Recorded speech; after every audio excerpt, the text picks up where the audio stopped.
আসসালামু আলাইকুম রহমতুল্লাহ বারাকাতুহু। সুধী মণ্ডলী, একটা জরুরি বিষয় নিয়ে আলাপ করার জন্য আজকের ভিডিও।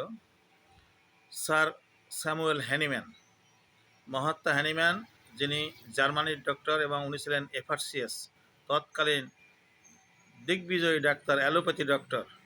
তিনি হোমিওপ্যাথি আবিষ্কার করেন এবং পৃথিবীতে সাড়া জাগিয়ে দেন। তখন ইংল্যান্ডের অ্যালোপ্যাথি ডাক্তাররা তাকে হত্যার পরিকল্পনা করে।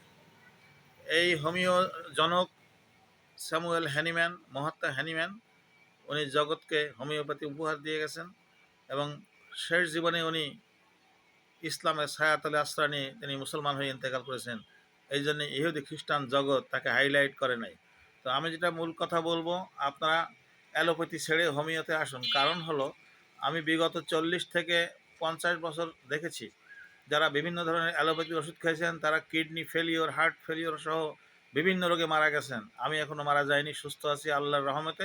আমি কোনো অ্যালোপ্যাথি ওষুধ খাই না এবং ভালো রেখেছেন আল্লাহ তাআলা। হোমিও খাই। যারা অ্যালোপ্যাথি খেয়েছেন আমার সামনে, বাবা মা ভাই সন্তান সব মারা গেছে। শ্যালক, আমার জুনিয়র ছেলে পেলে যারা মানুষ, যারা তারা অ্যালোপ্যাথি খেয়েছে ইচ্ছা মতো বিভিন্ন ডাক্তারের, তাদের কোনো না কোনো অঙ্গ বিকল হয়ে সবাই পরলোক গমন করেছেন। তো এই জন্য আপনারা একান্ত বিপদগ্রস্ত না হলে অ্যালোপ্যাথি খাবেন না, হোমিওপ্যাথি খান, সুস্থ থাকুন, দীর্ঘায়ু হন। এটাই আমার মূল বার্তা। সকলকে ধন্যবাদ।